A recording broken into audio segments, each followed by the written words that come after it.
White sauce pasta നല്ല creamy ആയിട്ട് പച്ചക്കറികളൊക്കെ ചേർത്ത് കുക്കറിൽ എങ്ങനെ തയ്യാറാക്കുന്നത് നോക്കാം. ആദ്യം കുക്കറിൽ 2 ടീസ്പൂൺ എണ്ണയും 1 ടീസ്പൂൺ വെണ്ണയും ചൂടാക്കി പച്ചക്കറികളൊന്ന് വഴറ്റിയെടുക്കാം. അതിൽ നീളത്തിലരിഞ്ഞ ക്യാരറ്റ് ഒന്ന് വഴറ്റി എടുത്തതിന് ശേഷം അരിഞ്ഞു വച്ചിരിക്കുന്ന ക്യാപ്സിക്കവും ചേർക്കാം. അപ്പം 3 നിറത്തിലുള്ള ക്യാപ്സിക്കം ചേർത്തിട്ടുണ്ട്. ക്വാണ്ടിറ്റി അവരവർക്ക് എത്ര വേണോ അതനുസരിച്ച് കൂട്ടുകയോ കുറയ്ക്കുകയോ ചെയ്യാം. കൂടെ സ്വീറ്റ് കോൺ ഒരു 1/2 കപ്പോളം ചേർത്തിട്ടുണ്ട്. ഇത് ഫ്രോസൺ സ്വീറ്റ് കോൺ ആണ്. ഒന്ന് ചൂടാക്കി അതിലേക്ക് നമുക്ക് ഒറിഗാനോവും റോസ്മേരിയാണ് ചേർത്തിരിക്കുന്നത്. അതും കൂടെ ചേർത്ത് 1 മിനിറ്റോളം ഒന്ന് യോജിപ്പിച്ച് ഇളക്കിയെടുത്താൽ മതി. പച്ചക്കറികൾ ഒരുപാട് വെന്ത് കുഴഞ്ഞു പോകരുത്. അതിലുള്ള ആ ക്രഞ്ചിനെസ് അതുപോലെ തന്നെ ഇരിക്കുകയും വേണം. ഇനി ആ കുക്കറിലേക്ക് തന്നെ 2 ടേബിൾ സ്പൂൺ എണ്ണ ചേർത്തിട്ടുണ്ട്. കൂടെ 1 ടേബിൾ സ്പൂൺ വെണ്ണയും ചേർത്തിട്ടുണ്ട്. ഇതിലേക്ക് ഒരു 3 ടേബിൾ സ്പൂണോളം മൈദയാണ് ചേർക്കുന്നത്. അപ്പോൾ വൈറ്റ് സോസ് തയ്യാറാക്കാനായിട്ടാണ്.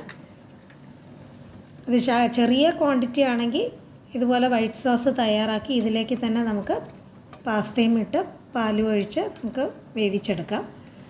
ഇതിപ്പം ഞാൻ ഒരു പാക്കറ്റ് ഫുള്ളായിട്ട് തയ്യാറാക്കുന്നത് കൊണ്ട് വൈറ്റ് സോസ് പ്രത്യേകമായിട്ട് തയ്യാറാക്കുന്നു. മൈദ നന്നായിട്ടൊന്ന് മൂത്ത് നല്ല മണം വരുമ്പം അതിലേക്ക് തണുത്ത പാലാണ് ഒഴിക്കുന്നത്. 3 മുതൽ 4 കപ്പ് വരെ പാലൊഴിക്കാം. പാലൊഴിച്ച് ആ സോസൊന്ന് കട്ടിയായിട്ട് വരുന്നത് വരെ ഒന്ന് വേവിച്ചെടുക്കുക. ഇതുപോലെ ക്രീമി ആയിട്ട് വരുമ്പം അതിലേക്ക് 2 സ്ലൈസ് ചീസും കൂടെ നമുക്ക് ചേർത്ത് കൊടുക്കാം. കുറച്ചും കൂടെ നേർപ്പിക്കണമെന്നുണ്ടെങ്കിൽ ഇതുപോലെ പാല് ശകലം കൂടെ ഒഴിക്കുക.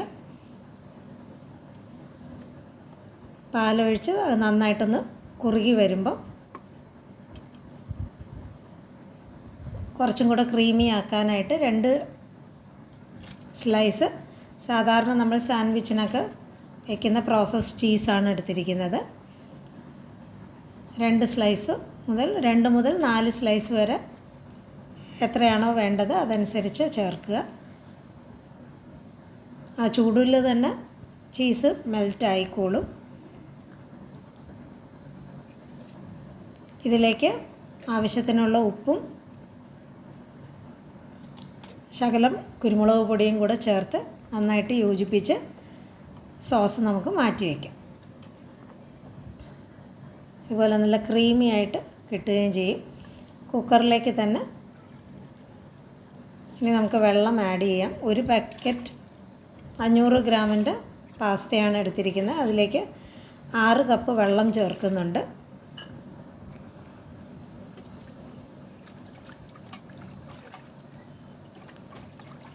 വെള്ളത്തിനോടൊപ്പം തന്നെ 2 കപ്പ് പാലും കൂടെ ചേർക്കുക. ഇപ്പോൾ 6 കപ്പല്ല 5 കപ്പ് വെള്ളം ചേർത്ത് 3 കപ്പ് പാല് ചേർക്കാം. ഇപ്പം നമ്മൾ സോസ് തയ്യാറാക്കാനായിട്ടും പാല് ചേർത്തിട്ടുണ്ട്. അതുകൊണ്ട് 5 കപ്പ് വെള്ളമാണ് ചേർത്തത്. ഇതിലേക്ക് 1 പാക്കറ്റ് ഫുസ്ലിയാണ് ചേർത്തിരിക്കുന്നത്. അത് നന്നായിട്ടൊന്ന് ഇളക്കി നോക്കുമ്പം ശകലം വെള്ളം കുറവ് പോലെ തോന്നുന്നുണ്ട്. അത് 1 കപ്പും കൂടെ വെള്ളം യൂസ് ചെയ്യാം. ഇതിലേക്ക് 1 കപ്പ് പാലാണ് ചേർക്കുന്നെങ്കിൽ 1 കപ്പും കൂടെ പാല് ചേർക്കുക. ഒരു വിസിൽ മീഡിയം ഫ്ലെയിമിൽ വേവിച്ച് പ്രഷർ താന്നിട്ട് വേണം തുറക്കാനായിട്ട്. പാസ്ത നന്നായിട്ട് വെന്ത് കിട്ടിയിട്ടുണ്ട്. നന്നായിട്ടൊന്ന് യോജിപ്പിച്ച് അതിലേക്ക് സ്വാദിനാവശ്യമുള്ള ഉപ്പും കൂടെ ചേർക്കുക. ഇതിലേക്ക് നട്ട്മേഗും കൂടെ ഒരു 1/4 ടീസ്പൂണോളം ചേർക്കാം. ഇതുപോലെ ഫൈനായിട്ട് ഗ്രേറ്റ് ചെയ്ത് ചേർക്കുകയോ അല്ല മിക്സിയിലൊന്ന് പൊടിച്ച് ചേർക്കുകയോ ചെയ്യുക. കൂടെ എരിവിനാവശ്യത്തിനുള്ള ചില്ലി ഫ്ലേക്സും കൂടെ ചേർക്കുക. എല്ലാം കൂടെ നന്നായിട്ട് യോജിപ്പിച്ച് കിട്ടുമ്പോൾ ഒരുപാട് വെള്ളമായിട്ടല്ല നല്ല കട്ടിക്ക് തന്നെ ഇരിക്കുന്ന നമ്മൾ തയ്യാറാക്കി വെച്ചിരുന്ന വൈറ്റ് സോസും കൂടെ ഇതിലേക്ക് ചേർക്കുക. കൂടെ ആദ്യം സോട്ട് ചെയ്ത് വെച്ച വെജിറ്റബിൾസും ചേർത്ത് നന്നായിട്ട് യോജിപ്പിച്ചെടുക്കുകയാണെങ്കിൽ നമ്മുടെ വൈറ്റ് സോസ് പാസ്ത റെഡിയായി കിട്ടും. കുറച്ച് വെജിറ്റബിൾസ് ലാസ്റ്റ് ഗാർണിഷിങ്ങിന് വേണ്ടി മാറ്റി വെച്ചിട്ടുണ്ട്. എല്ലാം കൂടെ നന്നായിട്ട് യോജിപ്പിച്ച് കിട്ടും. നമുക്ക് വിളമ്പാവുന്ന രീതിയിലുള്ള വൈറ്റ് സോസ് പാസ്ത കറക്റ്റായിട്ട് കിട്ടുകയും ചെയ്യും.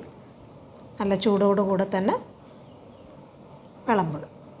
സാധാരണ നമ്മൾ പാസ്ത വേവിച്ച് ഊറ്റിയെടുത്തിട്ടാണ് ചേർക്കുന്നത്. ഇത് ഒറ്റയടിക്ക് ഒരു പാക്കറ്റിൻ്റെ ആയതുകൊണ്ട് സോസ് പ്രത്യേകമായിട്ടാണ് തയ്യാറാക്കിയത്. ഈ രീതിയിൽ വൈറ്റ് സോസ് പാസ്ത കുക്കറിൽ തയ്യാറാക്കി നോക്കുക.